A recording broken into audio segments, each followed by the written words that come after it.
നമ്മളിന്ന് ഉച്ചഭക്ഷണം കഴിക്കാൻ വേണ്ടിയിട്ട് മുല്ലക്കൊടിയുള്ള ഡോൾഫിൻ റെസ്റ്റോറൻറ്റിൽ വന്നിട്ടാണേ ഉള്ളത്. അപ്പോൾ ഭക്ഷണം ഓർഡർ ചെയ്തിട്ടുണ്ട്. പൊരിച്ച മീൻ ഓർഡർ ചെയ്തേട്ടാ, കിട്ടാൻ കുറേ ലേറ്റാവും. അതിൻ്റെ ഇതാ നമ്മൾ ചെറിയൊരു ടൈം പാസ്സേ. ഇത് മക്കളെ മൈൻഡ് സ്പീഡ് നോക്കുന്ന സാധനം ദേവുട്ടൻ ജയിച്ചിനി ഇതാ ജാനുട്ടിനെ കണ്ടേ. ജാനുട്ടി തോറ്റേട്ടാ. നമ്മളെ മൈൻഡിൻ്റെ സ്പീഡ് എങ്ങനെയാണെന്ന് നമുക്ക് തിരിയും. കാരണം അത്രയും സ്പീഡുള്ളവർക്ക് ഇത് പിടിക്കാൻ കഴിയില്ല. ഇതാ മമ്മി കണ്ടാ പിടിച്ചേ. എനിക്കൊരു സംശയം മുകളിലായതുകൊണ്ടാണ്. പക്ഷേ ഇത് താഴ്ന്നും ഇതാ മമ്മി പിടിച്ചേട്ടാ. എന്തായാലും ശ്രുതിക്ക് നല്ല മൈൻഡാണ് കേട്ടോ. ഭയങ്കര സ്പീഡാണ്, ഭയങ്കര ഷാർപ്പാണെന്നാണ്. ഇതാ മൂന്നാമത് ഓളെന്നെ പിടിച്ച് ജയിച്ചിട്ടുണ്ടേ. ഇനിയിപ്പോൾ ലാസ്റ്റ് കൂടം എൻ്റെതാണ്. ഇടത്തേക്ക് എന്നെ കൊണ്ടാണ് ഞാൻ ആദ്യം നോക്കിയത്. സിമ്പിളല്ലേ? പക്ഷേ സിമ്പിളല്ല കേട്ടാ, ചീറ്റിപ്പോയി. ഞാൻ പിന്നെ വലത്തേക്ക് എന്നെ കൊണ്ട് നോക്കാം. ഇതാ വലത്തേക്ക് എന്നെ കൊണ്ടും സംഗതി ചീറ്റിപ്പോയി കേട്ടാ. ഞാനെന്തായാലും തോറ്റ് തുന്നം പാടിയിരിക്കുന്നത്. പിന്നെ അഭിമാനം കാക്കാൻ വേണ്ടിയിട്ട് ഞാൻ എൻ്റെ പഴയൊരു നമ്പർ എടുത്തേ. ശ്രുതിക്കത് ആവോ നോക്കാല. ഇതാണ് പരിപാടി. നോക്കിയേ, വിരൽ ഇങ്ങനെ അങ്ങോട്ടും ഇങ്ങോട്ടേക്കുവേ. കാണാൻ സിമ്പിളായിട്ട് എല്ലാവർക്കും തോന്നേ, പക്ഷെ ഇതാക്കാൻ കുറച്ച് റിസ്ക്കാണ് കേട്ടാ.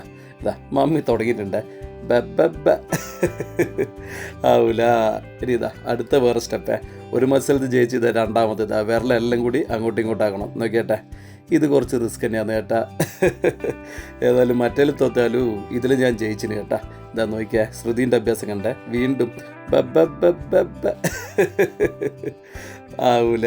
ഇത് നല്ല പ്രാക്ടീസ് ചെയ്താൽ ഇതാവൂലേ. ഇത് അതിൻ്റെ ഇടയ്ക്ക് നമ്മളെ പൊരിച്ച മീൻ ഇത് കേട്ടാ. ഇത് ഫിഷ് മന്തിയാണ്. ഇത് കുളം എന്ന് പറഞ്ഞ മീനാണ്, വലിയ മീനാണ്. നമ്മൾ വീട്ടിൽ ഇതുപോലത്തെ വലിയ മീൻ വാങ്ങില്ല കേട്ടാ. നമ്മളീ പുഴക്കുന്ന മീൻ കൊണ്ടുതരും, വലിയ മീനെല്ലാം കൊണ്ടുതരും. നമ്മളിത് വാങ്ങലേ കാരണം തിന്നാ വേഗം മടുക്കും. നമ്മളെപ്പോൾ അയിലി മത്തി തന്നെ വാങ്ങലേട്ടാ.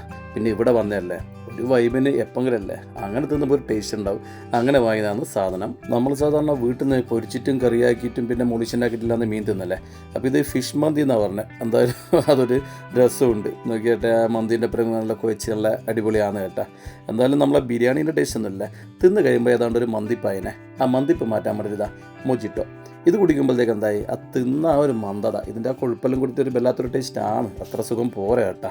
ഈ മൊജിറ്റോ കൂടി അതിൻ്റെ മുകളിൽ കഴിക്കുമ്പോഴത്തേക്ക് സംഗതി ഏതാണ്ട് സെറ്റായി കേട്ടാ. ഇനി വേറെ പരിപാടി ഒന്നുമില്ലേ. വീട്ടിൽ പോയിട്ട് നല്ലൊരു ഉച്ചയുറക്ക്, അത് കഴിഞ്ഞ് വൈകുന്നേരം എണീച്ചൊരു ചായയും കൂടി കുടിച്ചാലുണ്ടല്ലോ സെറ്റ്.